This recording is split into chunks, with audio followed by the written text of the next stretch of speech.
नमस्कार सबैलाई। आज म तपाईँहरूसँग एउटा सानो तर अत्यन्त शक्तिशाली खानेकुरा ओखर वालनटको बारेमा कुरा गर्न गइरहेको छु। के तपाईँलाई थाहा छ?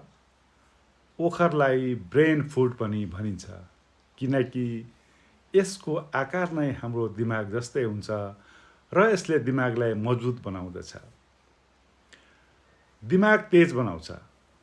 ओखरमा पाइने ओमेगा 3 फ्याटी एसिडले स्मरण शक्ति बढाउँछ, दिमागलाई सक्रिय राख्दछ, मुटु स्वस्थ राख्दछ।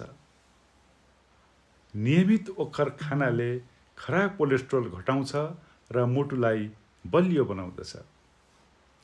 शरीरलाई ऊर्जा दिन्छ। दिनभरि काम गर्दा थकान लाग्छ, ओखरले तपाईँलाई तुरुन्तै ऊर्जा दिन्छ। रोग प्रतिरोधात्मक क्षमता बढाउँदछ।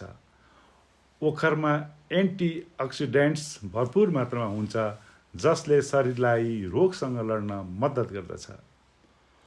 तौल नियन्त्रणमा मद्दत गर्दछ।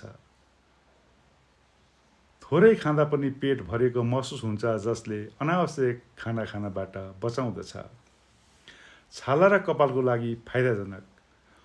ओखरले छालालाई चम्किलो र कपाललाई बलियो बनाउँदछ। अन्त्यमा दैनिक जीवनमा सानो बानी बसालौँ। दिनको 2-3 वटा ओखरले तपाईँको स्वास्थ्यलाई ठुलो फाइदा हुन सक्दछ। धन्यवाद। स्वस्थ रहनुहोस्, सकारात्मक रहनुहोस् अनि मेरो यो युट्युब च्यानल युगल के_ अफिसियललाई सब्सक्राइब गर्न नबिर्सनुहोला। हस्त सबैको